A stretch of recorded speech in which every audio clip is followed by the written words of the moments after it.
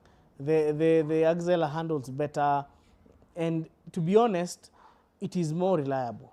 It is not as sensitive to oil as the Impreza with the 1.6 liter engine, and that engine is called the FB16. So it is a good car, yes, but I believe there are better alternatives for that vehicle.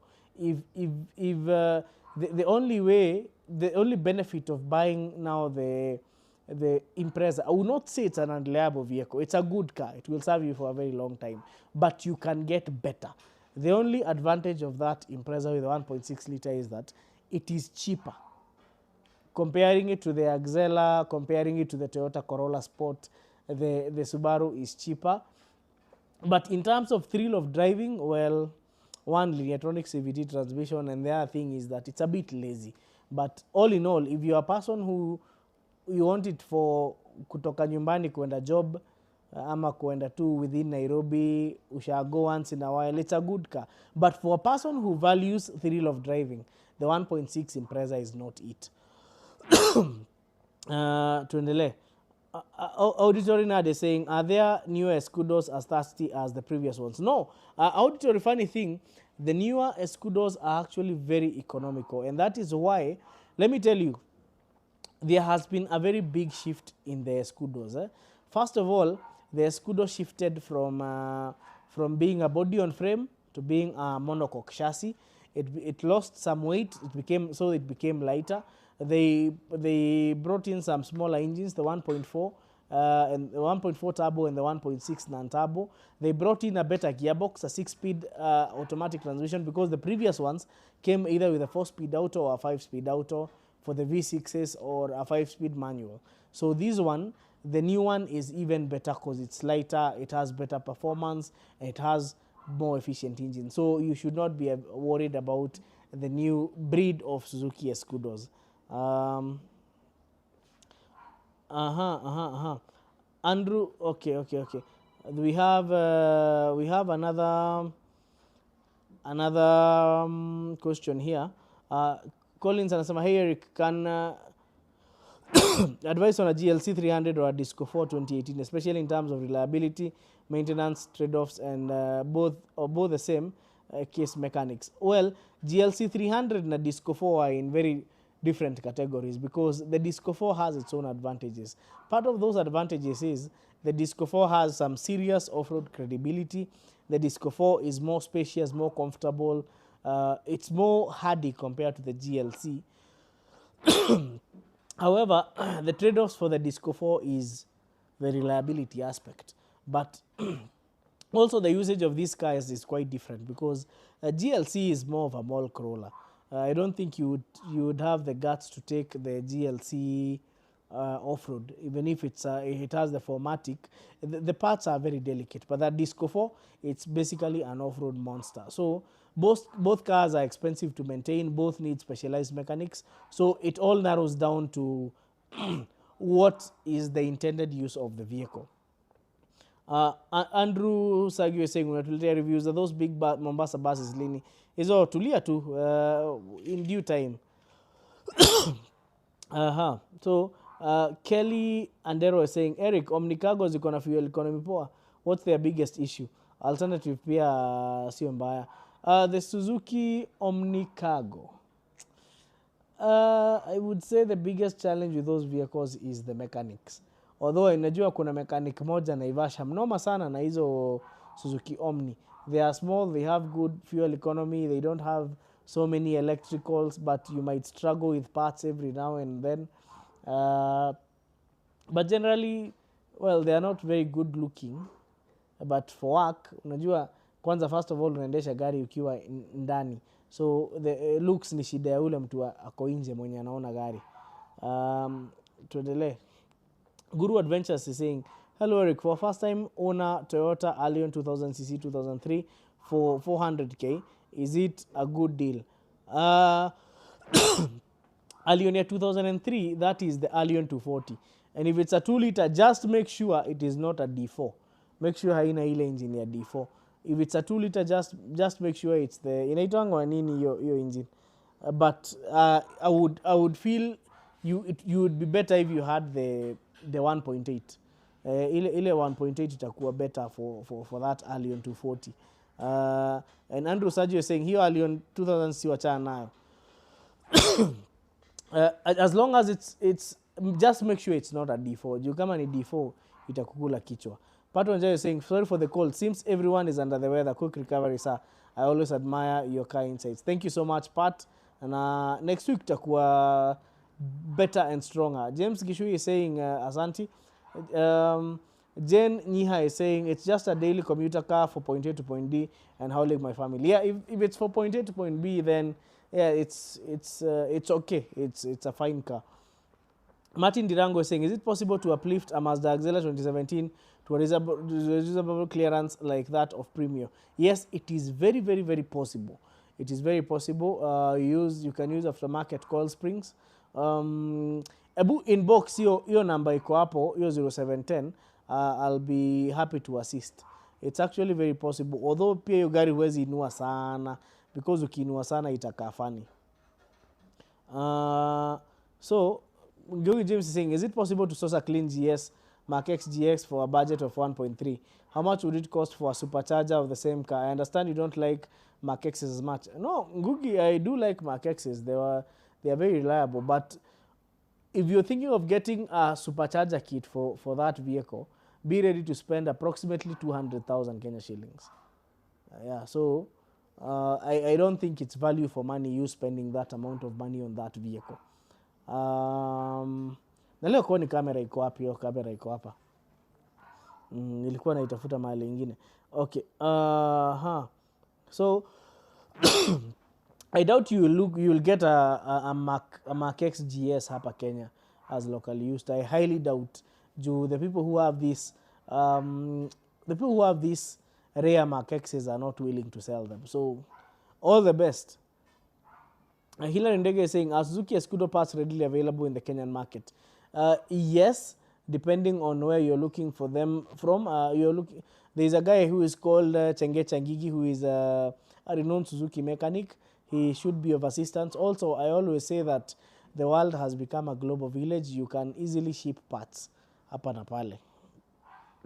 Jesse Ngeno is saying, hi Eric, have you noticed when G-Wagons zimejaa Nairobi? What's your take in them? Jesse, G-Wagons are great cars.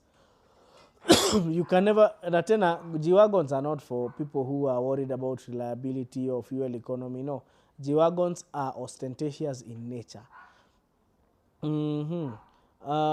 Okay, Simon Mureithi is saying, which manual gearbox can you recommend for first time being second hand?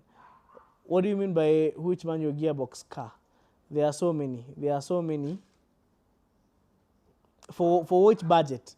I think Simon, you would a budget would come in very handy because hata lori zinakuanga manual. So ni vizuri tujue budget iko wapi. Jengo Craft is saying, hey Eric, what would you recommend between a Honda Accord 2.0 non-hybrid, a Nissan Skyline 200 GT or a BMW 320 or 330i? I would definitely go for the Skyline 200 GT because basically that's a Mercedes-Benz in Nissan clothing. I would definitely go for that. Ngigi is saying, hi Eric, how is Toyota Ipsum 2.4 for a family and business? Woo! Yo, if you see, Ipsums are very cheap, but their fuel economy is very bad. It's not the best. So if you're not worried about fuel economy, it's a great car.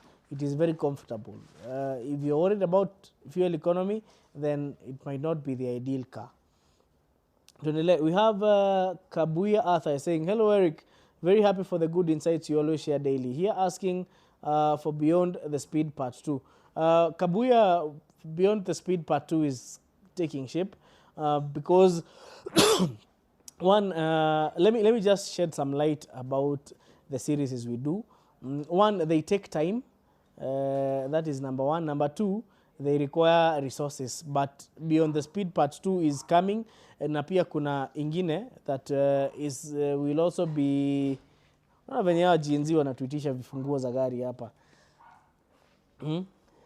Gen Z inatupatia funguo ya gari. So we are talking about the series. So Beyond the Speed Part 2 is coming.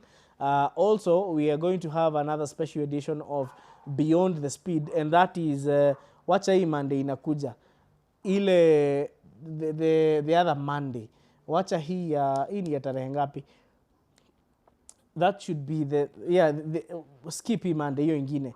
We are going to have a special edition of Beyond the Speed, and that will feature actually some very interesting vehicles that I believe most people are not aware. But okay, so wacha niwapatie content highlights. So this Monday we are going to have the Subaru deep dive in addressing most Subaru issues.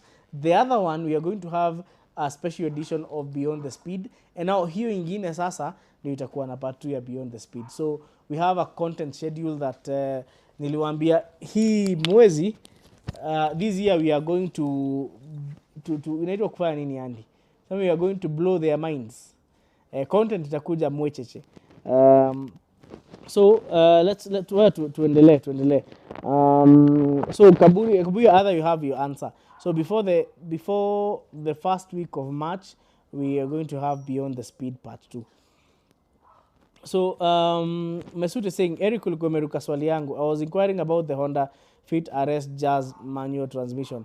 So Mesut wacha nikujibu, hakuna gari inaitwa Honda Fit Jazz. So it's either the Honda Fit or the Honda Jazz. They are the same car, only that the Honda Jazz is sold for different markets. Fit is the name for the Japanese domestic market. Kama South Africa, Honda Fit inaitwa Honda Jazz. I believe in some other markets like the US, it's also called the Jazz. So if you're looking for a manual Jazz or a manual Fit, it's a very good car. I would say it's an amazing vehicle because I've had one of them. So they are good cars. They are fun to drive. They may not be very powerful, but they are light, and also their responsive is quite sharp. Orina is saying, hey Eric, I'm a new owner of MUX GR120. Thank you for the tips. I hope it serves me well. Thank you so much. Hiyo ni gari haita kusumbua not unless uichokore. Kevin Karaoke is saying, hey Eric, talk about Prado J120 diesel kidogo.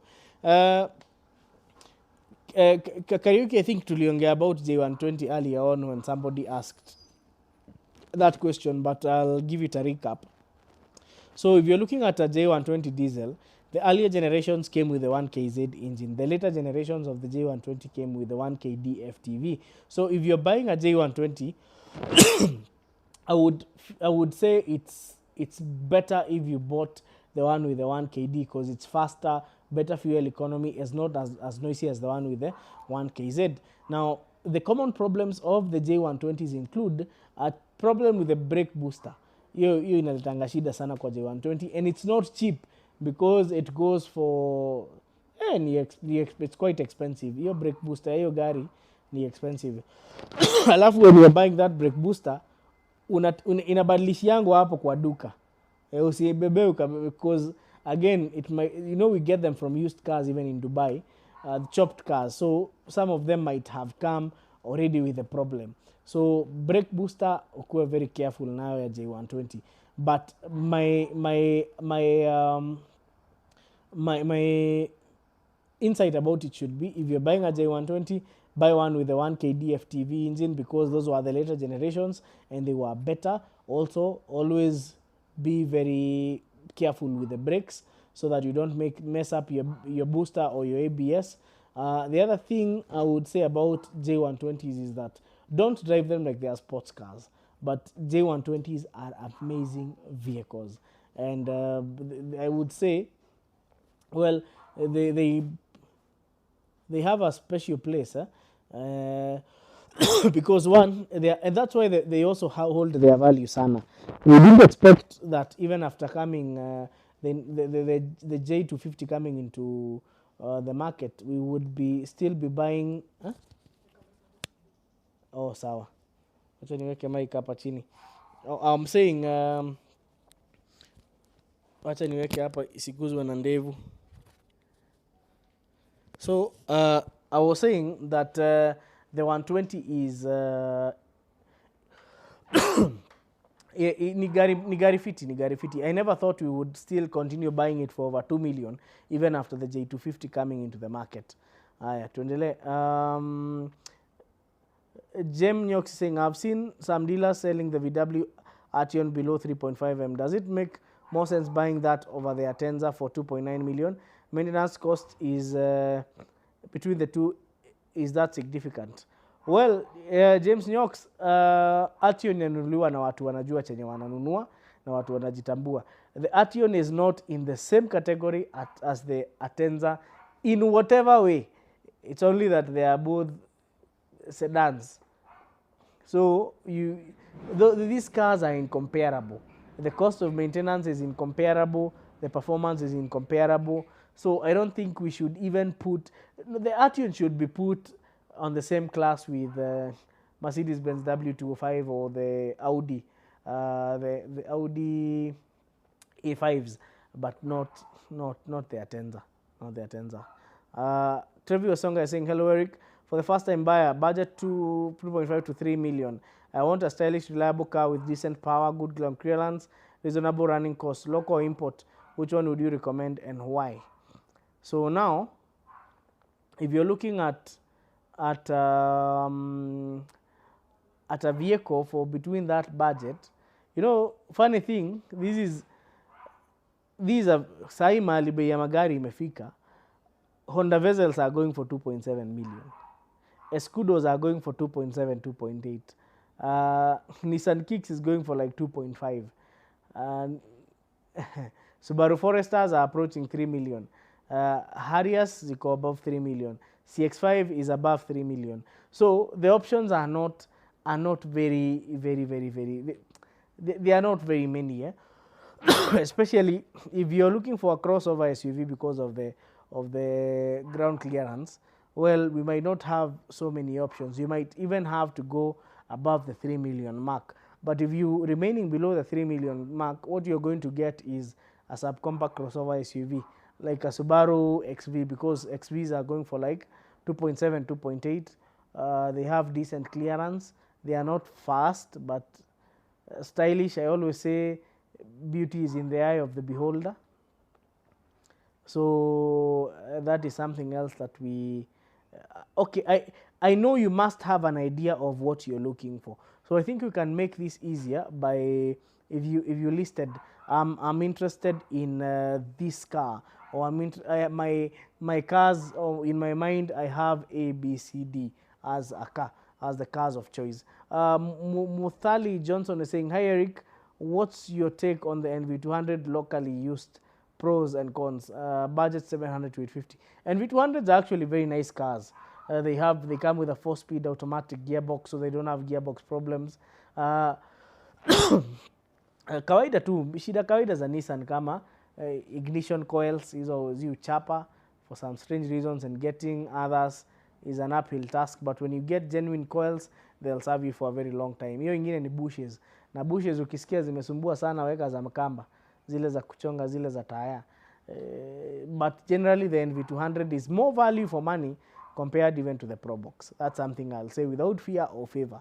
Benson Otonda is saying, hi Eric, is it possible to tune a Premium to 41 weight? Yeah. Baki, tuning. Hiyo engine una tune, unaanza wapi kutune hiyo gari? Tuzedar unaanza wapi kutune? Hiyo uza gari, nunua more powerful vehicle. No, actually anaongea kuhusu 240. So that's not a 2ZR. That is engine inaitwa ni 2ZZ. I think it should be a 2ZZ or something. So kama ni hiyo kutune sahau. But although it's not impossible, but it's not worth it. Sawa. Genji here saying, what's the most fuel efficient, spacious, easy to maintain, safe for family use, and 1.8 liter car? Mazda Axela. Mazda Axela it is. Mazda Axela 5-star safety rating, awesome looking. Mazda Axela Axela ama Mazda 3, because from 2018 they are Mazda 3s. So hiyo gari itakuserve. Axela, I would say Axela or Mazda 3 without any form of compromise. Get a petrol one, 1.5 liter. It's safe for your family, it's fun to drive, it's reliable, and you're not going to have any problems with that car. So that's the vehicle I would advise you to get. Mazda Axela stroke Mazda 3, they are the same car. Tuendelee. Peter Maina is saying, hi Eric, what are the issues to expect with the Nissan Advan? Iko wapi? Okay, Nissan Advan 2018 model with the 1500cc. Well, the pros are it is cheap. The cons are hiyo gari ukionyesha kazi ngumu haitakuserve. So for light duties it's good, and not so much abuse it will serve you. But the moment you subject it to heavy duty like the Probox, itamwagika hapo kama kitu ingine. So I would highly advise you that if you're buying it, make sure you're not buying it for heavy duties. Make sure it's for light duty. Kevin Wekesa, hi Eric, I want to sell my locally used Nissan Note e-Power at 1.1 million. Nimetumia 7 months. What's your take? Question is, kwa nini unauza hiyo gari? That should be the first question, especially because the question should be, umeitumia for 7 months. Why do you want to sell it? I'm a bit curious, considering that it has very good fuel economy. Muthali John is saying, also talk about the ranks and the VITs, common problems with the ranks and how much they go for locally used. Well, Muthali, it's I would say ranks were very good cars. In fact, they are cars that you can live with them. So locally used for a good car between 450 to 600,000 Kenya shillings. Steve Mutumbo is saying, Coilovas on a GRX 120, brake upgrade to 4-port stage 2 tuning that I have had people do to them. Are these good mods, Eric? Well, unajua gari ni ya mtu, gari ni ya mwenye gari, na pesa pia ni yake, so anaweza fanya chenye anataka. You know, if you cannot say mods are good or bad, it's you know, mods are more of a personal preference. But one thing I will not do to my okay, Mark X ukiweka coilover, you will get that awesome stance, but you're going to lose on comfort, because Mark X's ikiwa na stock suspensions are the stock suspension, it's very comfortable. Ukiweka coilover, it becomes a little bit uncomfortable. So that's all I can say. Kwa tune, that's up to the owner.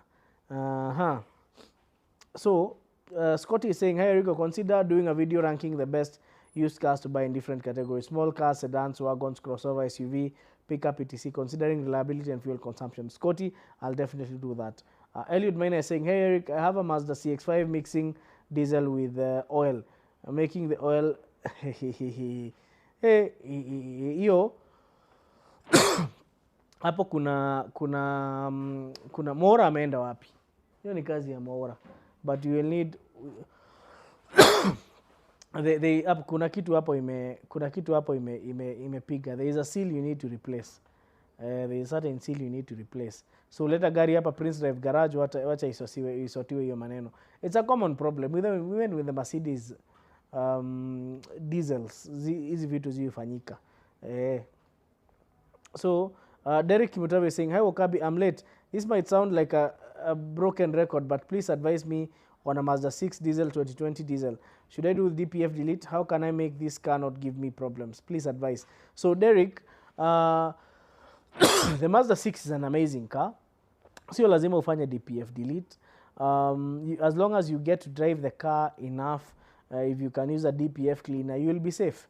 You will be very safe with the car, but as long as it's being driven, na unaweza tumia DPF cleaner ku clean that DPF. So that's one thing I would say as an insight.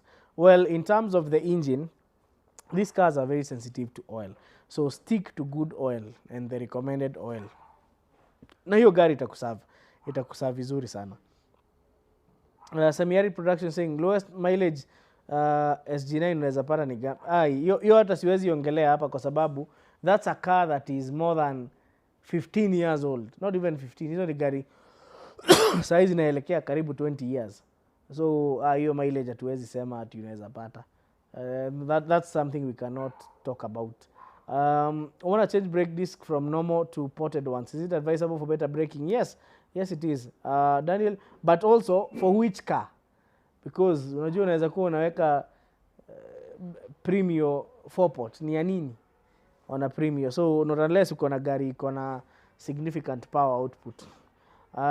Jen you here saying, Eric, but people say that Axela is not spacious at the back, that 3 adults can't sit comfortably. Hey, what size of adults? You know, if we are talking about people like Maura and I, we can fit comfortably. If we are talking about people like Dennis Nganga, even 2 cannot fit. So it depends on what size of adults. And then there's something that I always find a hard time with. The fact that phrase yeah, people say, if you want to see if you would be content with the space of a Mazda Axela, sababu space ya Mazda Axela na Subaru Impreza haijaachana at all. So do this, Jane, go to any showroom, ask to sit at the back of a Mazda Axela. It's as easy as that. Then with that you will be able to see, can this car be would it be ideal for my kind of use? Yeah, because again, if your car is for your family, not unless your family is made up of 5 adults, for kids the space is more than enough for Mazda Axela. But anyway, do this, Jane, enda kwa showroom yote, keti kwa kiti ya nyuma ya Mazda, and then Mazda Axela, and then you can judge the space by yourself. I don't want it to come from me and for it to sound like I'm a bit biased, but I will give you like, nataka uende kwa showroom waambiwe kufungulia Mazda Axela, hawezi kataa, ingia pima space uone. So Morris Katala is saying difference here, Isuzu single cab ya DDI na TDI, which Isuzu pickup? No, si anasema aje sijaelewa, because kama unaongea single cab, because TDI is turbo. You see all this TDI, DCI, gani ingine, mostly we'll be able to describe the turbo, what is it called? They are here to describe direct injection turbocharged. So both of them are turbocharged direct injection. The question would be the type of engine, because kunayo D-Max, especially the latest, is a 1.9 liter TDI. Kuna ingine ilikuwa 2.5 liter TDI na kuna ingine ilikuwa 3 liter TDI. So it's all a matter of which engine is on the vehicle. So tuko na 1 minute and I'm going to pick 2 questions. Okay, so KVJ vlog saying brake skidding huwa inaletwa nini? What do you mean by brake skidding? Ukikanyaga brake ina drag ama nini? Yeah, I think we need more on that. Steve Mutumo is saying again with the Mark X GRX 120 and GRX 130, which one is preferred and why, please? For me, I would prefer the GRX 130 because it's a bit more refined and ideally same engine but has better fuel economy. Okay, DP saying South Africans allowed to import the normal roof hires because they are rare on the one thing. South Africans don't import mitumbas. South Africa wana assemble zao huko. Tuko pamoja hadi hapo. So so I think with that it's already 9 p.m. We have had our 1 hour. Sasa wacha turuhusu wase waende watch news. If I have not taken your question today, pole sana. We can do this again on Monday and tutazipitia 3. So we are always live on, not on Monday, on Wednesday, sorry. So we are always live on Wednesday, Konnekt Drive from 8 p.m. to 9 p.m. It's 1 hour where we get to answer your car-related questions. Also remember, on Monday we are having a very insightful episode that you would need to watch, especially if you're thinking of owning a Subaru or if you own a Subaru. Sawa sawa. So good night from Prince Drive Garage. So ukiwa na issue unataka ifixiwe, kuja hapa Prince Drive Garage, Benema First Avenue. Unaweza ingia pale Google, weka Prince Drive Garage, gari itakuleta hadi hapa. Then the other thing is kama uko Eldoret unaweza enda pale Neon Mobility. Tuko pale Pioneer adjacent to A to Z. Nini ingine unikumbusha? Oh yes, na kama unataka fog lights, aftermarket fog lights, we are shipping them, so you can just tell me your order, niitishe kabla mzigo itoke kwenye inatoka. So you can ask for aftermarket fog lights to see them if we have them on our portfolio. So just inbox that number yenye iko hapo 0710 844 863. So thank you so much guys and asanteni sana.